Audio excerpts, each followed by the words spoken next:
Good morning to you all. कैसे हैं आप सब? आई होप कि आप सब बहुत अच्छे होंगे और सुरक्षित होंगे। आज हम हिंदी लिटरेचर का पहला चैप्टर पढ़ेंगे। ये एक पोयम है, और भी हूँ।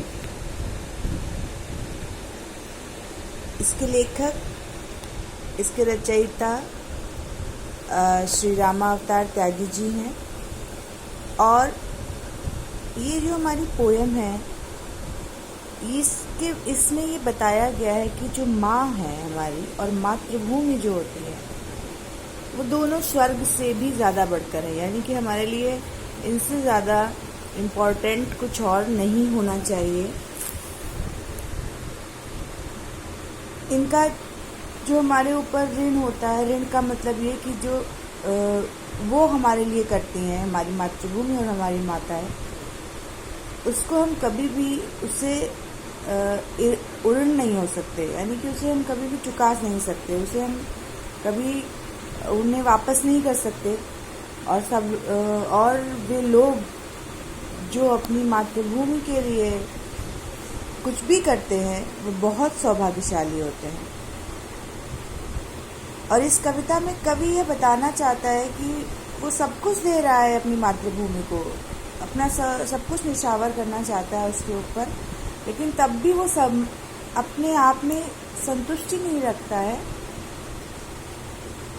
उसको लगता है कि मेरे पास कुछ और हो जो मैं अपनी मातृभूमि को समर्पित कर सकूं। इसीलिए इस चैप्टर का नाम है और भी हूँ। तो आज हम इस चैप्टर को ध्यान से पढ़ेंगे और आप लोग भी अपनी अपनी बुक्स में इसको ठीक से पढ़ने की कोशिश करिएगा, लय के साथ, स्वर के साथ। तन समर्पित, मन समर्पित और यह जीवन समर्पित, चाहता हूँ देश की धरती तुझे कुछ और भी दे। कवि कह रहा है कि तन समर्पित, यानी कि हमारा ये जो शरीर है, हम अपने शरीर से आपके प्रति समर्पित हैं, अपने शरीर से आपके प्रति अपना कर्म कर रहे हैं। और हमारा जो मन है, वो तो हम अपनी मातृभूमि के लिए समर्पित है ही। और यह जीवन समर्पित, यानी कि जो हमारा जीवन है, जिसको हम जी रहे हैं, जो हमारी सांसें चल रही हैं, वो भी मैं सब कुछ मैंने समर्पित कर दिया है अपनी मातृभूमि के लिए। लेकिन इसके अतिरिक्त मैं चाहता हूँ कि मेरे देश की जो धरती, मेरी मातृभूमि जो है, वो मैं तुम्हें कुछ और भी दूँ। अपनी मातृभूमि को कुछ और भी देना चाहता है। माँ तुम्हारा ऋण बहुत है, मैं अकिंचन। कवि कह रहा है कि माँ तुम्हारा जो ऋण है, तुमने मुझे इतना दिया है, उसके बदले में मैं बहुत गरीब हूँ। अकिंचन यानी कि गरीब, यानी कि बहुत, जिसके पास कुछ ना हो। किंतु इतना कर रहा फिर भी निवेदन, लेकिन क्या है कि मेरे पास कुछ भी नहीं है, मैं बहुत गरीब हूँ और तुम्हारा ऋण मेरे ऊपर बहुत सारा है, किंतु मैं क्या कर रहा हूँ, मैं तुम्हारे सामने निवेदन कर रहा हूँ। निवेदन यानी कि हाथ जोड़कर प्रार्थना करना। थाल में लाऊं सजाकर भाल, जब भी कर दया स्वीकार कर लेना यह समर्पण। और वो कह रहा है कि अगर मैं अपना भाल, यानी कि अपना सर, मस्तक, मैं एक थाली में सजा कर लाऊंगा। थाली में सजाने के लाने का मतलब ये नहीं कि वो काट करके सर अपना उस पर रख देगा। इसका मीनिंग ये है कि वो अपने जीवन को मातृभूमि के लिए समर्पित कर देगा। तब वो कहता है कि आप मेरे ऊपर यह दया करना कि तुम मेरा यह समर्पण जो है, वो मेरे प्राण जो है वो स्वीकार कर लेना। गान अर्पित, प्राण अर्पित, रक्त का कड़कड़ समर्पित, चाहता हूँ देश की धरती तुझे कुछ और भी दो। यानी जो मेरे गीत है वो भी आपके लिए है, मेरे प्राण जो हैं वो भी आपके लिए हैं, और मेरे शरीर के रक्त का कड़कड़ सब कुछ आपके लिए है, सब कुछ आपको समर्पित है। और मैं चाहता हूँ कि मेरे देश की धरती मैं तुम्हें कुछ और भी दूँ। इसके बाद अगला जो स्टेंजा है, उसमें वो तैयारी कर रहा है अपनी मातृभूमि को, अपने देश के लिए, अपनी मातृभूमि के लिए अपने आप को तैयार कर रहा है। कैसे कि मांझ दो तलवार को करो न देरी, बांध दो कसकर कमर पर ढाल मेरी, भाल पर मल दो चरण की धूल थोड़ी, शीश पर आशीष की छाया घनेरी। यहाँ पर वो युद्ध की तैयारी कर रहा है कि वो कहता है कि जो मेरी तलवार है इसमें जंग लग गई है, इसको मांझ दो, इसको साफ कर दो और अब देर मत करो। और जो आपने देखा होगा कि पुराने जो युद्ध वगैरह होते थे उसमें तलवार के साथ एक ढाल गोल गोल सी चलती थी जिससे कि वो अपने वार को रोक लेते थे। तो कहता है कि तलवार को मेरी मांझ दो और जो ढाल है उसको भी मेरे साथ मुझे दे दो। मेरे मस्तक पर चरण की थोड़ी सी धूल, किसके चरण की? मातृभूमि के चरण की थोड़ी सी धूल डाल दो।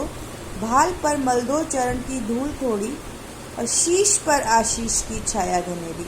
और शीश यानी कि हमारे सर पर अपनी आशीष, अपने आशीर्वाद की छाया कर दो, यानी मुझे अपना आशीर्वाद दे दो कि मैं आपकी रक्षा कर सकूं। स्वप्न अर्पित, प्रश्न अर्पित, आयु का क्षण क्षण समर्पित, चाहता हूँ देश की धरती तुझे कुछ और भी दो। यानी कि जो स्वप्न मैं देखता हूँ वो सब भी तुम्हारे लिए हैं, जितने प्रश्न मेरे होते हैं वो सब भी आपके लिए होते हैं, वो भी आपको समर्पित हैं। और आयु का क्षण क्षण समर्पित, यानी कि मेरा जो जीवन है, जो मेरी आयु चल रही है, वो हर एक क्षण मैं आपको समर्पित करता हूँ। लेकिन इसके अतिरिक्त भी मैं चाहता हूँ कि मैं आपको कुछ और भी दूँ। अब ये पहले जो 2 स्टैंजा हैं उसमें उसने जो किया है, और उसके बाद जो तीसरा स्टैंजा है वो उसमें वो क्या कहना चाहता है देखिएगा कि तोड़ता हूँ मोह का बंधन क्षमा दो। मोह का बंधन किससे? अपने परिवार के साथ। आप जानते हैं ना कि जब हम अपनी फैमिली में होते हैं हम सबको बहुत प्यार करते हैं, और लेकिन अपनी मातृभूमि के लिए निछावर होने के लिए उस मोह को तोड़ना पड़ता है। आपने देखा होगा जो आपके सैनिक हैं वो कहाँ सीमा पर होते हैं, उनके परिवार कहाँ होते हैं, और जब वो शहीद हो जाते हैं तो उनके परिवार वाले, कभी कभी ऐसा भी होता है कि वो लोग आखिरी समय पर उनको देख भी नहीं पाते। तो यहाँ पर वो कहता है कि तोड़ता हूँ मोह का बंधन क्षमा दो, गांव मेरे द्वार घर आंगन क्षमा दो। वो किससे क्षमा मांग रहा है? अपने परिवार से कह रहा है कि मैं मोह का बंधन ये छोड़ रहा हूँ, जो मुझे आपके साथ प्रेम है उस प्रेम को मैं मातृभूमि के ऊपर समर्पित करने जा रहा हूँ, और मेरे गांव, मेरा द्वार, मेरा घर, मेरा आंगन मुझे क्षमा कर दो।